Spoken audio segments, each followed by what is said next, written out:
नमस्कार दोस्तों, welcome to my channel revolt 247। जैसा कि जानते हैं कि मैं आप लोगों के साथ जियो पॉलिटिक्स साझा करता हूं, लेकिन आज मैं वो न्यूज़ उठाने जा रहा हूं जो इस समय नेशनल मुद्दे के पीक पे है। जो काकरोच जनता पार्टी ने जो प्रोटेस्ट स्टार्ट किया था, तो उस मुद्दे में सोनम वांगचुक, जो कि जानते होंगे, ये लद्दाख के एक इंजीनियर हैं, उन्होंने प्रोटेस्ट स्टार्ट किया और हंगर स्ट्राइक स्टार्ट किया था। अब आप सोच रहे होंगे कि सोनम वांगचुक जी भाई रिस्पेक्ट हैं, क्योंकि वो इंजीनियर थे, उन्होंने बहुत सारे काम किए शिक्षा को लेकर, शिक्षा को प्रमोट किया, हमेशा शिक्षा को प्रैक्टिकल लाइफ में कैसे अप्लाई करें, उन्होंने इस पर बहुत जोर दिया। लेकिन आप सोच रहे होंगे कि सोनम वांगचुक जी क्यों आप प्रोटेस्ट में भाग लिए? क्या इससे पहले कभी पेपर लीक नहीं हुआ? इससे पेपर, बहुत सारे पेपर लीक हुए।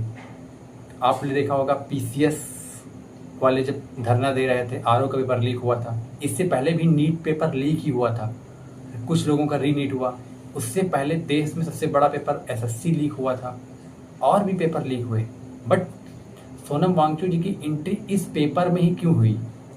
कोई वजह तो हो सकती है ना, जरा सोचिए। एक्चुअली सोनम वांगचुक जी लद्दाख के एक इंजीनियर हैं और एक ये संस्था चलाते हैं SECMOL, student educational of culture movement of Ladakh. ये student education of culture movement of Ladakh ऐसी संस्था है जो 1988 में स्थापित हुई थी। ये एक एनजीओ है।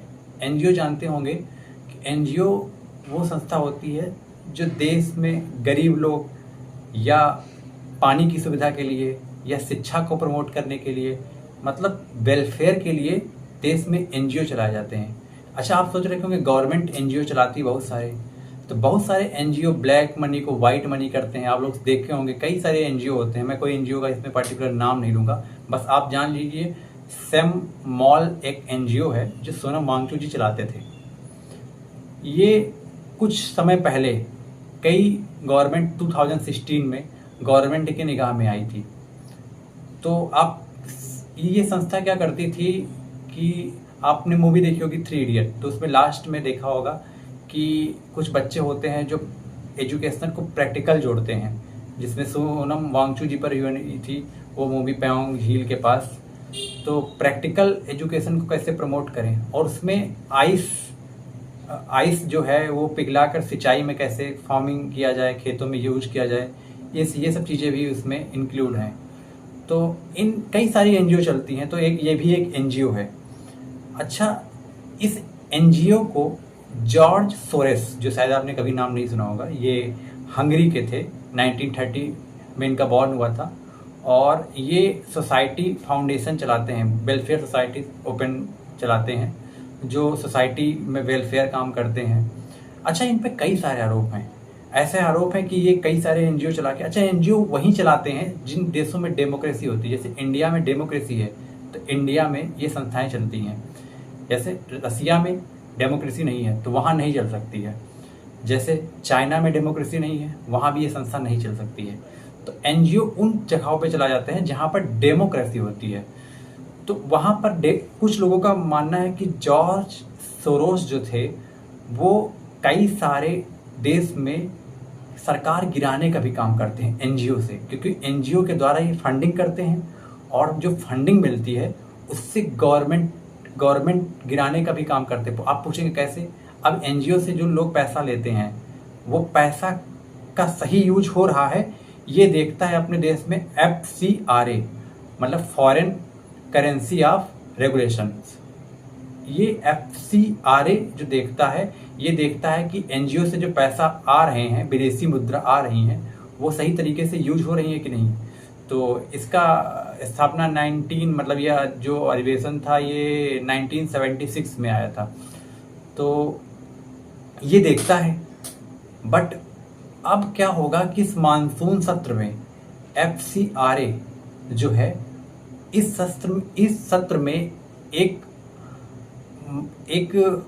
बजट आएगा। इस बजट में इसको और स्ट्रांग बनाया जाएगा। ये एक बिल पास होगा, इसमें ये बताया जाएगा कि जो भी एनजीओ हैं, जैसे सेम मॉल्स, ये एनजीओ ये बताएगा कि ये पैसे कहाँ से आते हैं, एजुकेशन वेलफेयर में लगते हैं कि नहीं, एजुकेशन को प्रमोट करते हैं या नहीं, या ग्रामीण विकास के लिए आते हैं, या सिंचाई और कई सारे किसानों को प्रमोट करते हैं, या पुअर बच्चों को पढ़ाने के लिए करते हैं। ये सब पैसा सही इस्तेमाल हो रहा है, इसका हिसाब किताब अब एकदम अच्छे से देखने वाला है ये FCRA। तो FCRA लागू न हो जाए, ये भी डर है आपके ये सोनम वांगचुक सर को। क्योंकि ये मैं इसलिए कह रहा हूँ क्योंकि इतने आज तक पेपर लीक हुए, सोनम वांगचुक जी ने कभी कोई प्रोटेस्ट नहीं किया है। हाँ, ये एक प्रोटेस्ट किया था कि 6ठी अनुसूची में लद्दाख के लिए, वो उनका अपना प्रोटेस्ट था। लेकिन इस प्रोटेस्ट में उनका मेन कहना है कि हम सत्र नहीं स्टार्ट होने देंगे, अर्थात सत्र स्टार्ट होगा तो ये जो FCRA है ये बिल पास होगा, और ये बिल पास होगा तो सारे NGO को जवाब देना पड़ेगा कि ये जो पैसा आता है चैरिटी के नाम पे, ये इसका इस्तेमाल कैसे किया जा रहा है, इसका पूरा हिसाब किताब होने वाला है। तो इसीलिए शायद ये बिल लाया गया है, इसीलिए 22 जुलाई को सारे देश को लोगों को इकट्ठा करने के लिए बोला गया है, और शायद गवर्नमेंट ने इनको रिटेन भी कर लिया है। तो अब जैसा होगा वो हो सकता है काकरोच जनता पार्टी वाले हमसे बहुत अच्छे कमेंट में हमको लिखें, बट मुझे फ़र्क नहीं पड़ता है। आप बताइएगा कि जो मैं बताया हूँ क्या वो सही है, और आप अगर ना माने तो आप सर्च कर सकते हैं। FCRA ने कई संस्था को बैन किया था, जैसे Rajiv Gandhi foundation, Rajiv Gandhi charity foundation, voluntary action करके ऐसे कई सारे चैरिटी थे, कई सारे NGO थे जो जिन पे बैन लगाया हुआ। कई सारे NGO बता देंगे जिसमें FCRA ने बैन लगाया। अब भाई अपने देश में पैसा आ रहा है विदेश से और फिर भी गवर्नमेंट बैन लगा रही है, तो इसका मतलब कहीं ना कहीं मिसयूज हो रहा है ना। तो ऐसे मैं इस पे भी क्वेश्चन उठा सकता हूँ। सेम मॉल पे जो student education of the cultural movement of the Ladakh के नाम से पैसे जा रहे हैं, तो ये जो हंगरी के जॉर्ज सोरेस हैं, ऐसा कोई डायरेक्ट लिंक नहीं है, ये कोई आपको आर्टिकल्स में नहीं मिलेगा, बट आप अगर अच्छे से रिसर्च करेंगे तो ये ज़रूर मिलेगा। तो कहीं ना कहीं ये विदेशों से फंडिंग होती है, जैसे कई सारी, जैसे वेनेजुला, सीरिया, इन यहाँ सब की जब गवर्नमेंट गिरानी होती है तो USA क्या करती है, इनके NGO, जो इनके पास NGO होते हैं वहीं फंडिंग करती है, उसमें वहाँ प्रोटेस्ट करवाती है गवर्नमेंट के खिलाफ और सरकार गिराने का काम करती है। डायरेक्टली नहीं, इनडायरेक्टली NGO हर गवर्नमेंट, इंडिया भी कई सारे देशों में गवर्नमेंट गिराने का काम करती होगी, मुझे नहीं पता, मैं इसके बारे में श्योर नहीं हूँ, बट हर कंट्री अपने हिसाब से हर कंट्री को चलाना चाहता है। कोई चाहता है कि अब जैसे पाकिस्तान चाहता है कि ये इस पार्टी का इंसान जो है वो प्रधानमंत्री बने। मैं चाहता हूँ USA में ट्रंप, जैसे इस बार ट्रंप ने इतना टैरिफ लगा दिया है, हम लोग यही सोच रहे हैं कि ट्रंप के बजाय और कोई अब वहाँ पर प्रेसिडेंट बने। तो ऐसे हर गवर्नमेंट चाहती है कि कहीं ना कहीं अपने हिसाब से चीज़ें बने, तो हर आदमी कहीं ना कहीं NGO या कई सारे सोर्सेज से पैसे इन्वेस्टमेंट करता है। अब FDCA यही देखेगा कि ये जो इन्वेस्टमेंट आ रही है इतनी सारी, वो सही जगह यूज हो रही हैं या नहीं हो रही हैं। तो ये तो एक जांच का विषय है। मुझे लगता है FCRA जो है उसको आ जाना चाहिए, इससे फॉरेन करेंसी या जो भी मैनेजमेंट देखता है, इससे गवर्नमेंट को कोई दिक्कत नहीं होनी चाहिए। गवर्नमेंट जो इसको ले आएगी और इसको अपोजिशन को कोई दिक्कत नहीं चाहिए, क्योंकि वो चैरिटी का पैसा, उसका हिसाब किताब तो ले ही सकती है। बट सोनम सर इस पर अड़े हुए हैं, क्योंकि ये सत्र स्टार्ट नहीं होगा तो ये बजट में ये आएगा नहीं बिल। तो जैसा होगा आप हमें कमेंट में बताइएगा, क्या मैं सही बताया हूँ या गलत। बाकी वो स्टूडेंट का मुद्दा तो उठा ही रहे हैं। नीट, मैं ये नहीं कहूँगा कि नीट पेपर लीक ये बहुत बड़ा स्कैम है, SSC भी बहुत बड़ा स्कैम है, उसके खिलाफ हम लोगों ने प्रोटेस्ट किया था। बट इस प्रोटेस्ट में आप देख रहे होंगे कि सबका अलग अलग थीम है। कोई अपना थीम अलग लेके आता है, कहीं LGBT वाले या कोई अलग रिसोर्स लेके अपने आते हैं। सबका अलग अलग थीम है, सबका एक मोटिव तो नहीं है इस प्रोटेस्ट में। कोई कह रहा है धर्मेंद्र प्रधान का इस्तीफा चाहिए, कोई कह रहा है प्रधानमंत्री का इस्तीफा चाहिए। तो जब थीम एक नहीं होगी ना, वो वही हो गया ना जो भारत छोड़ो आंदोलन में कई सारे खिलाफत आंदोलन भी उसमें जुड़ गए थे। तो उनका मूवमेंट क्या था कि उनका कहना था कि वो जो बगदाद के खलीफा हैं वो उनका पद छीन लिया गया है, इसलिए वो मुस्लिम लीग मिल गई थी भारत छोड़ो आंदोलन में। तो ऐसे सबका अलग अलग थीम अलग अलग है ना। तो जब एक थीम रहता है, जैसे यूपी पुलिस प्रोटेस्ट हुआ था उत्तर प्रदेश में, तो उसमें क्या हुआ था कि उसमें जितने भी यूपी पुलिस के एस्पिरेंट थे सारे, सब ने प्रोटेस्ट किया था। उनका थीम था कि पेपर जो है वो लीक हुआ है, दोबारा होना चाहिए। गवर्नमेंट एक टाइम के बाद हार मानी और पेपर दोबारा हुआ। यही हाल आरओ में हुआ, पेपर दोबारा हुआ।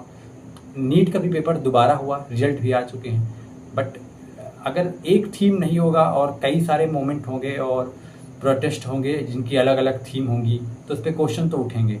तो मैं ये नहीं कहता हूँ कि आप ब्लाइंड तरीके से सोनम वांगचुक सर का सपोर्ट कीजिए, मैं कहता हूँ बिल्कुल सपोर्ट कीजिए उनका, लेकिन आप उसके पीछे चीज़ें समझिए कि काकरोच जनता पार्टी के जो फाउंडेशन है उनका पीछे का क्या बैकग्राउंड है, मैं नहीं बता सकता, लेकिन आप लोग जानिए और देखिए।